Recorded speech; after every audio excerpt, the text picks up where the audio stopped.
Boa noite. Boa noite. A Justiça de São Paulo torna réus o presidente do metrô e mais 8 pessoas pela compra de trens que ficaram parados por 4 anos. O contrato foi assinado no governo de Geraldo Alckmin, do PSDB. A Justiça de Minas Gerais determina a prisão de um ex-vereador por fraude com dinheiro público. Presa por corrupção, uma ex-secretária estadual do Amazonas. Um delator revela repasses ilegais de dinheiro da JF para o ex-governador do Rio, Antony Garotinho. O Supremo Tribunal Federal debate a prisão do deputado Paulo Maluf. Ladrões levam um carregamento de celulares do aeroporto do Galeão, no Rio. Volta para cadeia um dos condenados no assassinato do casal Richthofen há quase 16 anos. O Jornal Nacional está começando.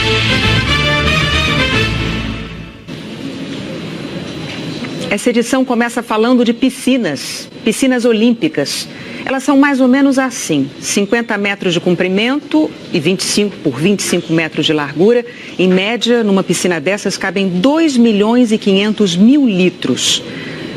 Dito isso, você vai ter uma noção da gravidade da notícia que o Instituto Trata Brasil deu ao país nesta quarta-feira. A de que todos os dias os brasileiros despejam na natureza o volume de mais de 5.700 piscinas olímpicas cheias de esgoto sem nenhum tratamento. É mais da metade de todo o esgoto que o nosso país produz diariamente. Um país em que 35 milhões de pessoas não têm abastecimento de água potável e que assumiu um compromisso com as Nações Unidas de levar água e saneamento para toda a população até 2030. No litoral do Espírito Santo, cidadãos se uniram para combater esse crime contra a natureza e a saúde pública. Antes do mergulho no mar, é bom dar uma olhadinha para essas placas. São atualizadas toda semana e informam como está a água. É que na região metropolitana de Vitória, é comum as praias ficarem impróprias para o banho, de tanto esgoto. Sem tratamento, ele vai direto para o mar.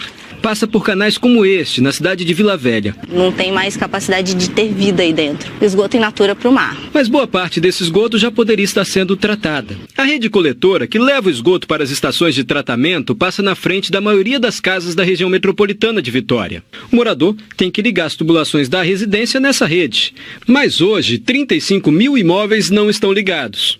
O esgoto desses imóveis vai para tubulações mais antigas da rede de drenagem, que recebe água da chuva. E desse jeito, o esgoto vai direto para o meio ambiente. A ONG Transparência Capixaba quis saber quais são esses imóveis que não estão ligados na rede de tratamento. E conseguiu uma resposta. São dados que são públicos, eles devem ser disponibilizados para que toda uma sociedade se envolva nessa mobilização. E agora ficou bem fácil para que todo cidadão saiba quais são os imóveis aqui do Espírito Santo que não dão destino correto ao esgoto. É só dar um toque aqui no celular e aparece a lista completa.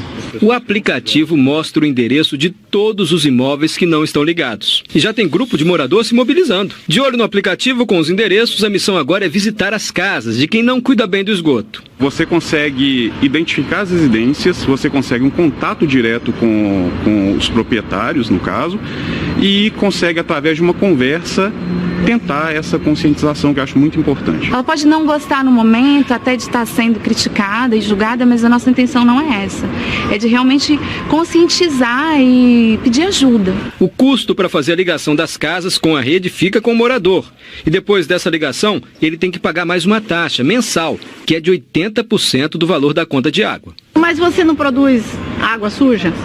Né? Você não está sujando a água, então nada mais justo você pagar pela limpeza da sua água. Eu posso cobrar o meu vizinho pode cobrar o outro e assim a coisa vai se estendendo. O mais importante, a informação está disponível. Agora cabe a nossa sociedade fazer o nosso papel. Começa na próxima segunda-feira e vai até 1º de junho a vacinação contra a gripe em todo o Brasil. A meta é imunizar quase 55 milhões de pessoas dos grupos prioritários, como idosos, gestantes e crianças de pelo menos 6 meses de idade e menores de 5 anos. Até meados de abril, o Brasil registrou 390 casos de gripe com 62 mortes.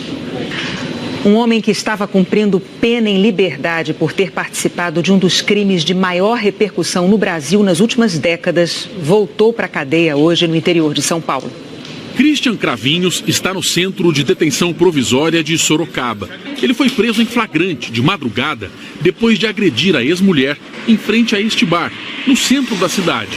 foram os clientes que chamaram a polícia. Ele deu um soco, ela caiu, ele arrastou ela pelo cabelo e tentou bater com a gente. A ex-mulher de Christian não deu queixa à polícia, mas ele acabou preso por porte de munição de uso restrito das Forças Armadas e por corrupção ativa.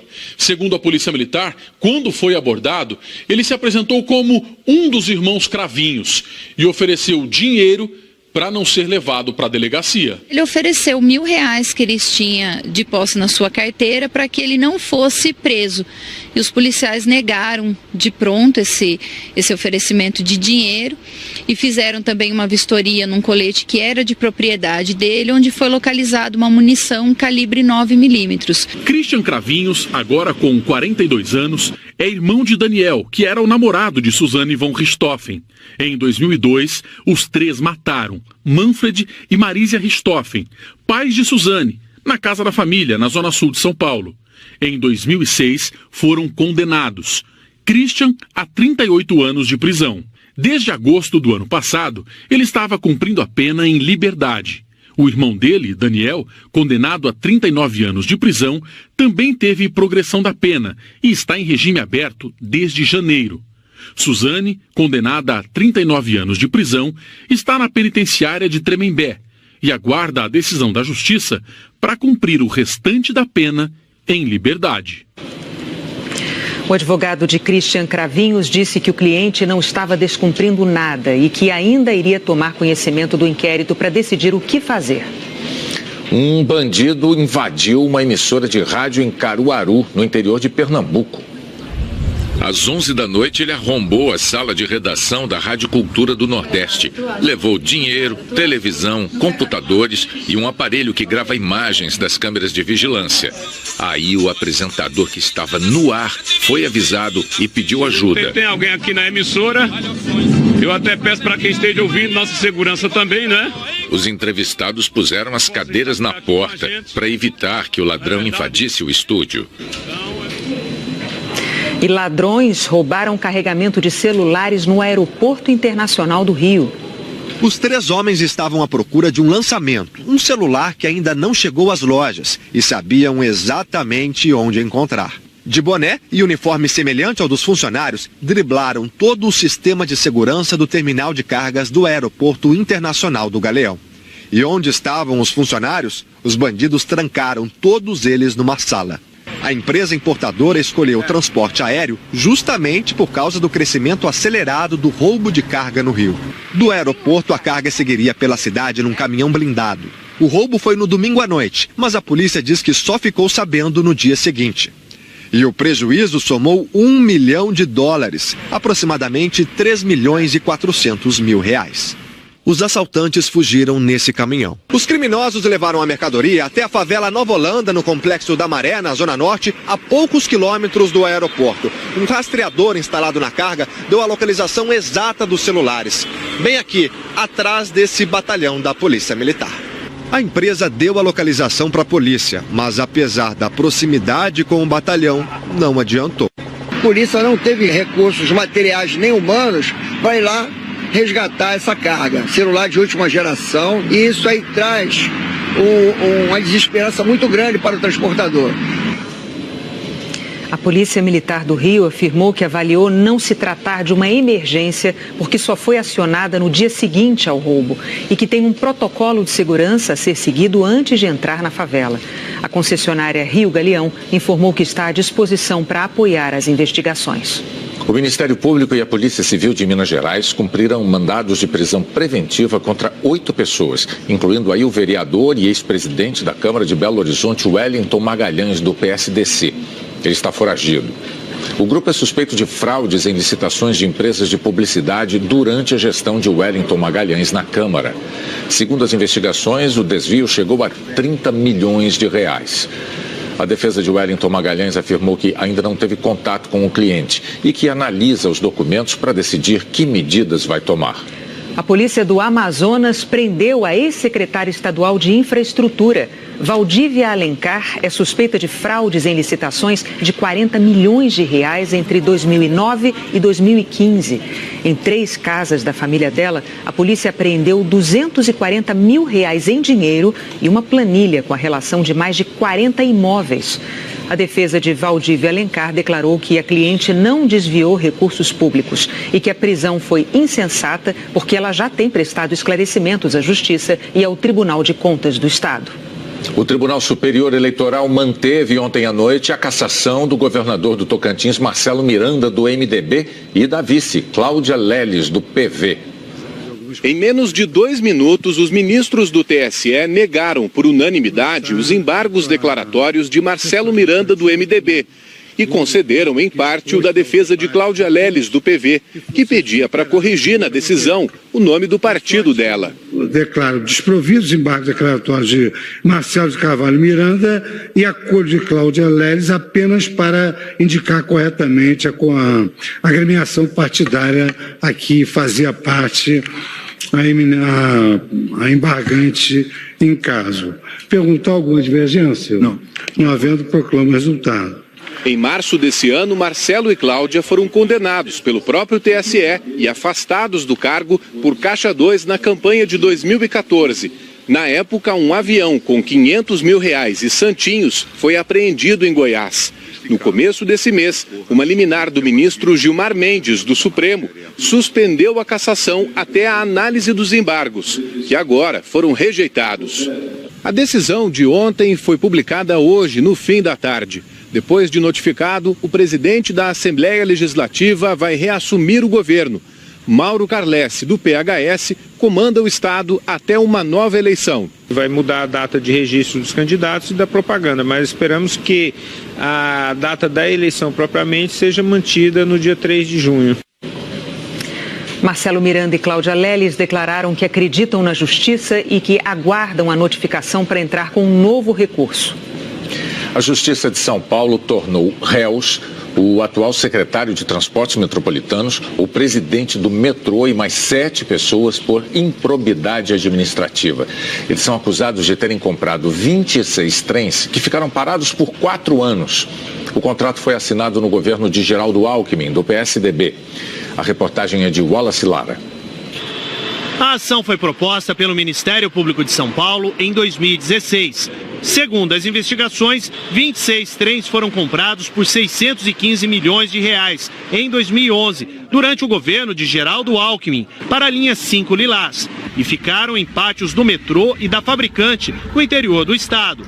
O ex-governador não é citado na ação. A Secretaria de Transporte Metropolitanos informou que os trens começaram a circular em março do ano passado. Na decisão, o juiz Adriano Marcos Laroca diz que, sem uso por mais ou menos 4 anos, além de outros desgastes, o serviço de assistência técnica pode ter sido afetado, exigindo nova contratação. Para o Ministério Público, a fabricação dos trens deveria ter sido suspensa, já que as obras da linha estavam paralisadas por causa de irregularidades na licitação. A ação, que agora foi aceita pela Justiça de São Paulo, pede o ressarcimento da desvalorização dos trens. Se os prazos previstos em contrato fossem cumpridos, os testes estariam sendo feitos antes que a linha entrasse em operação. Já existem inúmeros problemas relatados na operação dessa linha, tendo em vista a ausência de testes. A decisão torna réu 9 executivos. 5 foram presidentes do metrô de São Paulo e 1 permanece no cargo. São José Jorge Fagali, Sérgio Aveleda, atual chefe de gabinete da Prefeitura de São Paulo, Peter Walker, Luiz Antônio Pacheco, Clodoaldo Pelicione, que hoje é secretário dos Transportes Metropolitanos, e Paulo Menezes Figueiredo, que é o atual presidente do metrô. Jurandir Fernandes, ex-secretário dos Transportes Metropolitanos, também vai responder a processo. Outros 2 réus foram executivos no metrô, Laércio Biasotti e Davi Turbucchi. Além dos 9 acusados, o metrô também terá que responder na justiça. O Ministério Público quer a devolução de todo o dinheiro que foi gasto na compra dos trens, além de uma indenização por dano moral de 30% do valor corrigido do contrato. hoje cerca de 180 milhões de reais. A defesa de Jurandir Fernandes disse que o Ministério Público está equivocado ao incluir o ex-secretário como o corresponsável pela assinatura do contrato. A defesa de Sérgio Aveleda disse que ele não teve responsabilidade porque quando assumiu a presidência, a compra já havia sido realizada. A Secretaria de Transportes Metropolitanos declarou que os trens foram testados e que operam comercialmente e que não se justifica a inclusão de Clodoaldo Pelicione e de Paulo Menezes na ação porque eles ocuparam o cargo anos após a compra dos trens. O metrô declarou que não houve conduta irregular de Peter Walker, Luiz Pacheco, Laércio Mauro Biasotti e Davi Turbuck. A assessoria do ex-governador Geraldo Alckmin declarou que não há irregularidades nem prejuízos na compra e que os trens possuem garantia. A defesa de José Jorge Fagali e a fabricante dos trens, a empresa CAF, não quiseram comentar. Um dos delatores da JF revelou à Justiça detalhes de repasses ilegais feitos pela empresa ao Partido da República e à campanha do ex-governador do Rio de Janeiro, Antony Garotinho. O delator da JF, Ricardo Saldi, detalhou como escondeu um repasse de 3 milhões da JBS para a campanha de Antony Garotinho, em 2014, ao governo do Rio. Não estava dando mais para dar dinheiro em espécie. Estava muito difícil conseguir o montante que a gente estava precisando. Nós pegamos e estávamos fazendo nota dissimulada, contratos falsos, coisa para poder pagar, e a empresa repassava para os candidatos. O depoimento foi na ação eleitoral aberta após a Operação Caixa d'Água, que prendeu os ex-governadores do Rio, Rosinha e Antony Garotinho, além do ex-ministro dos Transportes, Antônio Carlos Rodrigues, todos do PR. Ricardo Saldi foi ouvido aqui em Brasília em fevereiro, quando ainda estava preso na Papuda. O contrato falso da JBS foi com a empresa Ocean Link Solutions. Ricardo Saldi contou que essa empresa não tinha estrutura para um contrato desse e que sugeriu que o repasse fosse feito em parcelas. Saldi também contou que Garotinho estava nervoso para receber. E que ficou sabendo disso por Fabiano Alonso, que é genro do então presidente do PR, Antônio Carlos Rodrigues. Fabiano chegou lá e falou, cara, não tem jeito não, vamos pagar isso logo aí que vai dar problema para todo mundo aí. Agora mesmo o Garotinho tá nervoso, você sabe o jeito que ele é. Eu falei, eu não sei o jeito que ele é não conheço ele. Eu falei, mas vamos fazer isso antes que vai dar problema para todo mundo. Aí no outro dia eu autorizei pagar, como eu falei pro senhor. Além das informações sobre esse caso, Saldi também reafirmou à Justiça o esquema da JBS com o PR. Segundo o delator, o partido recebeu 40 milhões de reais, dinheiro de propina, para usar em campanhas eleitorais. O advogado de Rosinha Mateus e Antony Garotinho disse que houve uma doação oficial da JF ao PR Nacional e que o valor foi transferido ao PR Regional e declarado à Justiça Eleitoral. Segundo a defesa, Rosinha Mateus e Antony Garotinho desconhecem doação por meio da Ocean Link e nunca receberam esse dinheiro.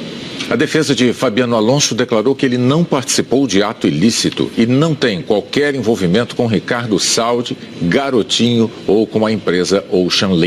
O PR e o ex-presidente do partido, Antônio Carlos Rodrigues, não quiseram comentar. Nós não conseguimos contato com a Ocean Link. O Supremo Tribunal Federal começou a julgar hoje 2 pedidos da defesa de Paulo Maluf, que foi condenado a 7 anos e 9 meses de prisão por lavagem de dinheiro. Maluf está em prisão domiciliar humanitária desde o início desse mês. A defesa pede que o Supremo mantenha Maluf em casa e que reconheça o direito aos chamados embargos infringentes. São um tipo de recurso que só pode ser apresentado em caso de condenações não unânimes. A sessão foi interrompida com placar de 4 votos a 3 contra o novo recurso. O deputado afastado Paulo Maluf foi condenado em maio de 2017. Em dezembro, o relator da ação penal, ministro Edson Fachin, negou o pedido da defesa para que ele tivesse direito aos chamados embargos infringentes e mandou que a pena fosse executada. Mas em abril, o ministro Dias Toffoli concedeu habeas corpus e Maluf saiu da prisão em Brasília para cumprir a pena em prisão domiciliar em São Paulo. Na decisão, Toffoli alegou questões humanitárias em razão do estado de saúde de Maluf. A defesa pediu ao plenário do Supremo que reconheça o direito de Maluf aos embargos infringentes, para que o caso não seja considerado transitado em julgado e a pena não possa ser executada, o que daria liberdade ao deputado afastado. O primeiro a votar foi o ministro Edson Fachin. Ele usou o regimento interno e a Constituição para dizer que o recurso aos infringentes só é possível quando o réu não é condenado por unanimidade. Quando Maluf foi condenado na primeira turma, houve um voto dissonante, o do ministro Marco Aurélio, mas esse voto foi pela prescrição do caso. E no entendimento de Fachin, esse voto não representa uma divergência, porque não tratou do mérito da condenação. Portanto, ainda que se parta, então, que em abstrato, como citei o precedente da ação penal 470, os embargos infringentes são cabíveis para atacar a decisão condenatória não unânime, proferida em sede de ação penal originária perante o Supremo Tribunal Federal, ainda assim, o voto divergente invocado pelo embargante não se qualifica como absolutório próprio, tal como, em meu modo de ver, requer a jurisprudência do Pleno desse tribunal, razão pela qual o recurso oposto, tal como declarado pelo plenário dessa Suprema Corte em outra oportunidade, é manifestamente incabível. Os termos do voto vencido do eminente ministro Marco Aurélio, a meu ver, não deixam dúvida a respeito do juízo de procedência do mérito da acusação, assentado também por Sua Excelência. O ministro Dias Toffoli votou em seguida e abriu divergência, a favor do pedido da defesa. Segundo Toffoli, Maluf tem sim direito aos embargos infringentes. Ele afirmou que o voto do ministro Marco Aurélio, favorável ao réu, garantiu a divergência prevista no regimento. O ministro revisor Marco Aurélio, no que concerne tanto a ausência de perícia técnica oficial sobre os documentos relativos à suposta autoria e à materialidade do delito imputado ao agravante, tanto quanto a declaração da prescrição da pretensão punitiva do Estado, com a consequente extinção de sua punibilidade, no tocante ao quarto fato descrito na denúncia. No tocante ao quarto fato. Provejo o agravo regimental nestes termos. Nesse ínterim, eu digo o seguinte: na hipótese de prevalecer a admissão para o processamento dos infringentes, entendo eu, também com as mais respeitosas vênias, que a determinação da execução da pena nesta ação penal não produz mais efeitos, caso isso vier a ocorrer ao final do julgamento. Sendo de rigor, portanto, a concessão de liberdade plena, porque o que eu decidi no habeas corpus não foi liberdade. Alexandre de Moraes concordou com Toffoli. Em seguida, o ministro Luiz Roberto Barroso acompanhou Edson Fachin e votou contra os embargos infringentes. No entendimento de Barroso, só poderia haver o recurso se na turma 2 ministros tivessem votado a favor da absolvição de Maluf.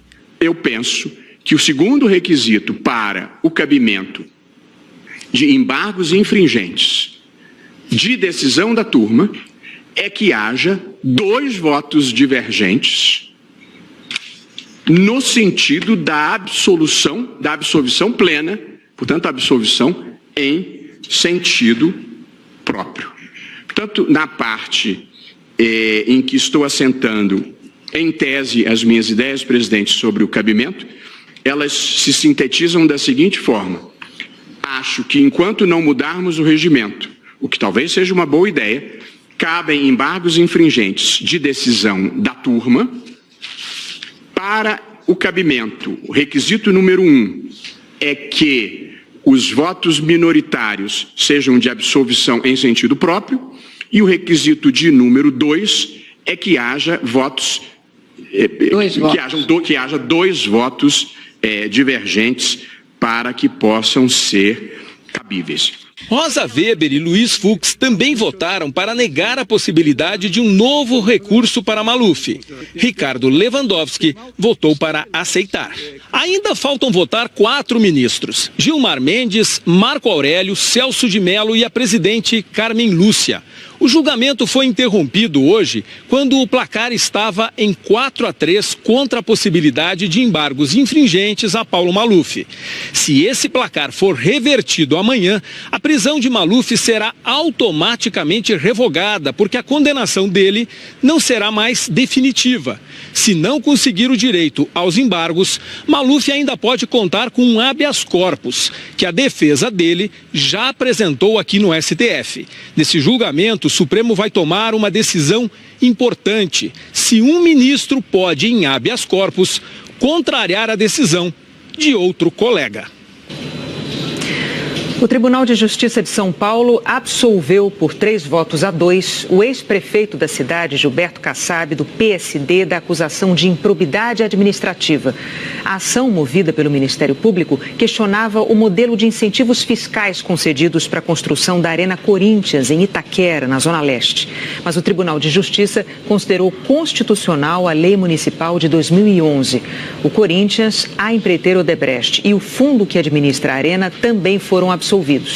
A defesa de Gilberto Kassab considerou acertada a decisão do Tribunal de Justiça. Afirmou que não era caso para licitação, que a concessão de incentivos fiscais é competência do município e que não houve nenhuma prova de lesão aos cofres públicos. A Comissão Especial da Câmara dos Deputados está analisando o texto para o novo Código de Processo Penal. O código atual é da década de 1940. O relator, deputado João Campos, do PRB, apresentou hoje a proposta inicial. Ela estabelece prazos de duração para a prisão preventiva, que hoje não existem. Seriam, no máximo, 3 anos e meio. As interceptações telefônicas também passariam a ter um prazo, 60 dias, prorrogado até o limite de 360 dias. Os embargos de declaração, um recurso que pede esclarecimentos sobre decisão judicial, poderão ser apresentados uma única vez. Condenados cumprirão penas após decisões colegiadas de tribunais de justiça, deixando claro que não seria necessário esperar até o último recurso em tribunais superiores. Procuradores avaliam que isso reforça o entendimento do Supremo Tribunal Federal para a prisão após condenação em segunda instância. Pela proposta, o Ministério Público poderia fazer investigações apenas de forma complementar, quando ficasse comprovado que a polícia não está conseguindo esclarecer os fatos, em razão do abuso do poder econômico ou político. Procuradores disseram que, se o texto for aprovado assim, poderá interferir na Lava Jato. Ele impediria uma investigação como a Lava Jato, por exemplo, que é uma investigação no qual ou o Ministério Público trabalhou sozinho ou o Ministério Público trabalhou em conjunto com a polícia. Esta é uma visão antiquada de que alguém tem que ter o monopólio da investigação. O relator disse que está disposto a fazer ajustes. Nós estamos tratando de um novo Código de Processo Penal. São, salvo engano, quase 800 artigos. É muito natural que gere polêmica, que gere debate. É até bom que haja. É a partir do contraditório dos debates que nós vamos aperfeiçoar esse relatório. O número de brasileiros em atividades não remuneradas aumentou em 7 milhões entre 2016 e 2017. A pesquisa do IBGE indica a desigualdade entre homens e mulheres, principalmente no campo doméstico. O percentual das mulheres que cuidam da casa e de terceiros ainda é maior do que o dos homens. O parlamento cubano indicou nesta quarta-feira um sucessor para Raul Castro. Miguel Mário Díaz-Canel Bermúdez. Miguel Díaz-Canel foi anunciado como candidato único do partido que domina Cuba há quase 6 décadas. Em seguida, os 604 integrantes da Assembleia Nacional foram às urnas. Tradicionalmente, o candidato escolhido pelo Partido Comunista vence com mais de 80% dos votos dos parlamentares. Portanto, é certo que Miguel Díaz-Canel seja oficializado amanhã na presidência como sucessor do ditador Raul Castro. A escolha encerra a dinastia dos irmãos Castro. Fidel liderou a Revolução Cubana e tomou o poder em 1959. Comandou o país como um ditador e cedeu o posto ao irmão Raul em 2006. Mas o fim da era Castro não significa uma mudança de regime. Díaz-Canel é hoje o primeiro vice-presidente de Cuba. Engenheiro eletrônico por formação, nasceu nessa casa e foi professor antes de engrenar na carreira política. Díaz-Canel nunca deu uma entrevista para a imprensa estrangeira. Pouco se sabe sobre ele. Quando jovem, tinha os cabelos compridos e ouvia rock. Num país sem liberdade de imprensa, ele já defendeu que a mídia estatal fizesse uma cobertura mais crítica do governo e pediu um acesso mais amplo da população à internet. Na política e na economia, ele é considerado linha dura que defende a continuidade do poder absoluto do Partido Comunista. O último Castro, Raul, trabalhou com o então presidente americano Barack Obama para restabelecer relações diplomáticas entre os dois países. Agora, o novo presidente cubano vai ter que defender seus interesses perante Donald Trump, que, ao assumir, voltou a restringir viagens e negócios de americanos com o país caribenho. Como secretário-geral do partido, Raul Castro continuará ativo na política, um pouco mais à sombra. A visita dos inspetores de armas químicas ao local de um suposto ataque com gás venenoso em Duma, na Síria, foi mais uma vez adiada. Desta vez, o motivo teria sido um tiroteio ocorrido na véspera, durante a visita de uma equipe de segurança das Nações Unidas para avaliar a situação. O suposto ataque químico em 7 de abril matou dezenas de pessoas, segundo organizações de ajuda humanitária. Em resposta, Estados Unidos, França e Reino Unido bombardearam a Síria na madrugada de sábado. Depois do Festival Zorra, tem o Jornal da Globo. Boa noite. Boa noite. Até amanhã.